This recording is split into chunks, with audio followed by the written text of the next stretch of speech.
You, John Fitzgerald Kennedy, do solemnly swear I, John Fitzgerald Kennedy, do solemnly swear that you will faithfully execute the office of President of the United States that I will faithfully execute the office of President of the United States, and will, to the best of your ability, and will, to the best of my ability, preserve, protect, and defend the Constitution of the United States. preserve, protect, and defend the Constitution of the United States. So help you God. So help me God.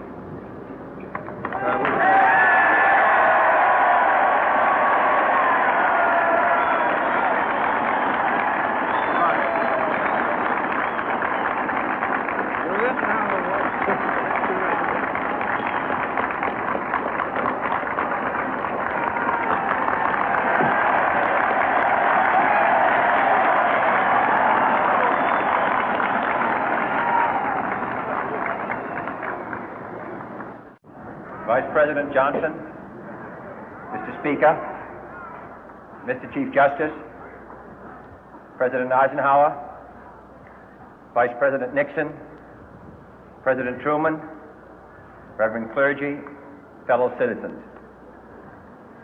We observe today not a victory of party, but a celebration of freedom, symbolizing an end as well as a beginning, signifying renewal as well as change. For I have sworn before you and Almighty God the same solemn oath our forebears prescribed nearly a century and 3/4 ago. The world is very different now, for man holds in his mortal hands the power to abolish all forms of human poverty and all forms of human life. And yet the same revolutionary beliefs for which our forebears fought are still at issue around the globe. The belief that the rights of man come not from the generosity of the state, but from the hand of God. We dare not forget today that we are the heirs of that first revolution. Let the word go forth from this time and place to friend and foe alike that the torch has been passed to a new generation of Americans born in this century, tempered by war, disciplined by a hard and bitter peace, proud of our ancient heritage, and unwilling to witness or permit the slow undoing of those human rights to which this nation has always been committed and to which we are committed today at home and around the world.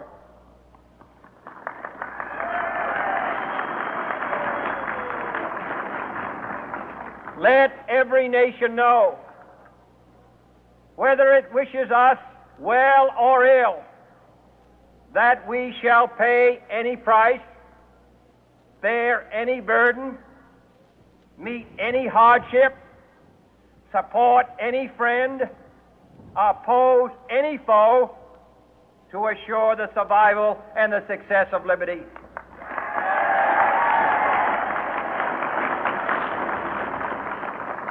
This much we pledge and more. To those old allies whose cultural and spiritual origins we share, we pledge the loyalty of faithful friends. United, there is little we cannot do in a host of cooperative ventures. Divided, there is little we can do, for we dare not meet a powerful challenge at odds and split asunder. To those new states whom we welcome to the ranks of the free, we pledge our word that one form of colonial control shall not have passed away merely to be replaced by a far more iron tyranny. We shall not always expect to find them supporting our view, but we shall always hope to find them strongly supporting their own freedom, and to remember that in the past, those who foolishly sought power by riding the back of the tiger ended up inside.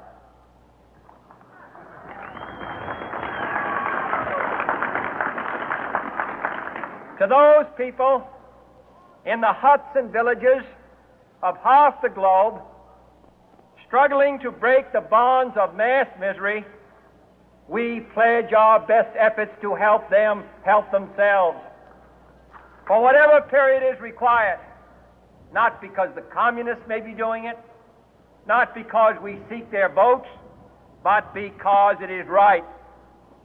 If a free society cannot help the many who are poor, it cannot save the few who are rich.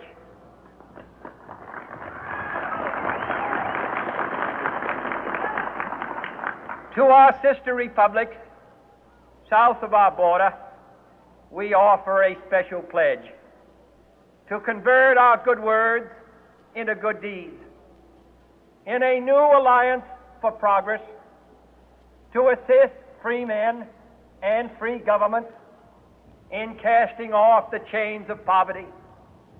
But this peaceful revolution of hope cannot become the prey of hostile powers.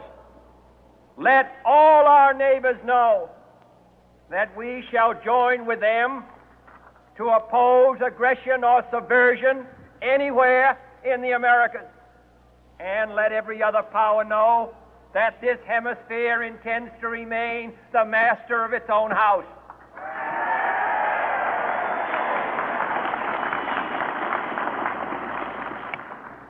To that World Assembly of Sovereign States, the United Nations, our last best hope, in an age where the instruments of war have far outpaced the instruments of peace, we renew our pledge of support to prevent it from becoming merely a forum for invective, to strengthen its shield of the new and the weak, and to enlarge the area in which its writ may run.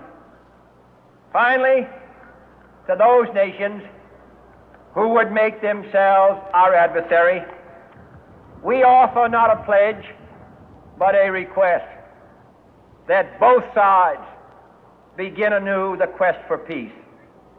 Before the dark powers of destruction, unleashed by science, engulf all humanity in planned or accidental self-destruction, we dare not tempt them with weakness, for only when our arms are sufficient beyond doubt can we be certain beyond doubt that they will never be employed. But neither can two great and powerful groups of nations take comfort from our present course, both sides overburdened by the cost of modern weapons, both rightly alarmed by the steady spread of the deadly atom, yet both racing to alter that uncertain balance of terror that stays the hand of mankind's final war. So let us begin anew, remembering on both sides that civility is not a sign of weakness, and sincerity is always subject to proof. Let us never negotiate out of fear, but let us never fear to negotiate.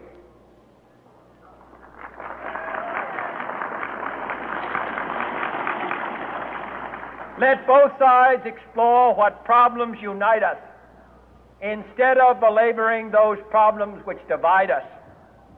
Let both sides, for the first time, formulate serious and precise proposals for the inspection and control of arms, and bring the absolute power to destroy other nations under the absolute control of all nations.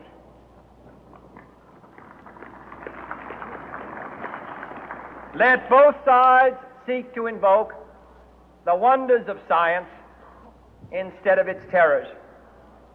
Together, let us explore the stars, conquer the deserts, eradicate disease, tap the ocean depth, and encourage the arts and commerce. Let both sides unite to heed in all corners of the earth the command of Isaiah to undo the heavy burden and let the oppressed go free. and, if a beachhead of cooperation, may push back the jungle of suspicion, let both sides join in creating a new endeavor, not a new balance of power, but a new world of law, where the strong are just and the weak secure and the peace preserved. All this will not be finished in the first 100 days, nor will it be finished in the first 1,000 days, nor in the life of this administration, nor even perhaps in our lifetime on this planet.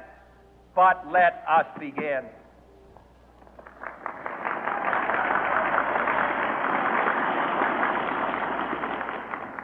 In your hands, my fellow citizens, more than mine, will rest the final success or failure of our course. Since this country was founded, each generation of Americans has been summoned to give testimony to its national loyalty. The graves of young Americans who answered the call to service surround the globe. Now the trumpet summons us again, not as a call to bear arms, though arms we need, not as a call to battle, though in battle we are, but a call to bear the burden of a long twilight struggle, year in and year out, rejoicing in hope, patient in tribulation, a struggle against the common enemies of man, tyranny, poverty, disease, and war itself. Can we forge against these enemies a grand and global alliance, north and south, east and west, that can assure a more fruitful life for all mankind? Will you join in that historic effort?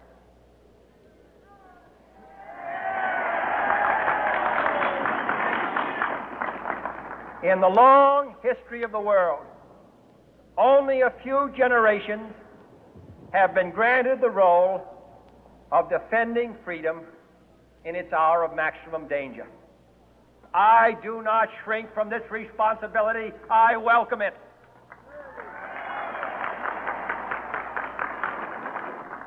I do not believe that any of us would exchange places with any other people or any other generation. The energy, the faith, the devotion which we bring to this endeavor will light our country and all who serve it. And the glow from that fire can truly light the world. And so, my fellow Americans, ask not what your country can do for you, ask what you can do for your country.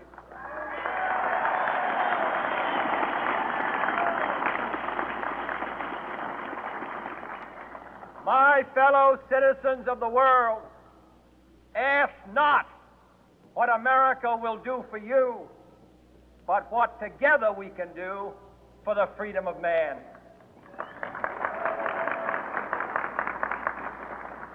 Finally, whether you are citizens of America or citizens of the world, ask of us here the same high standards of strength and sacrifice which we ask of you.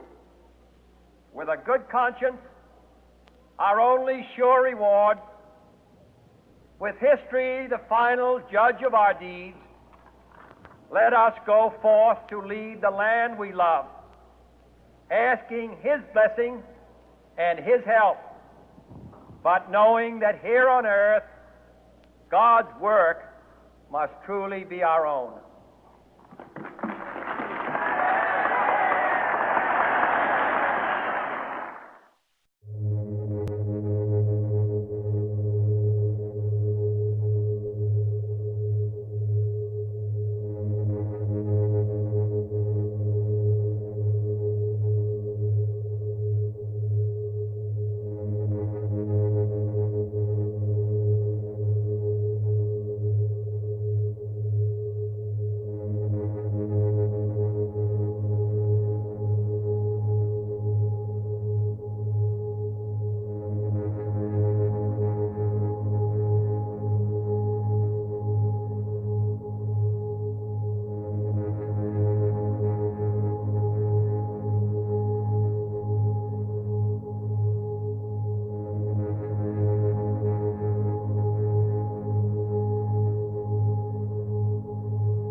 tốt.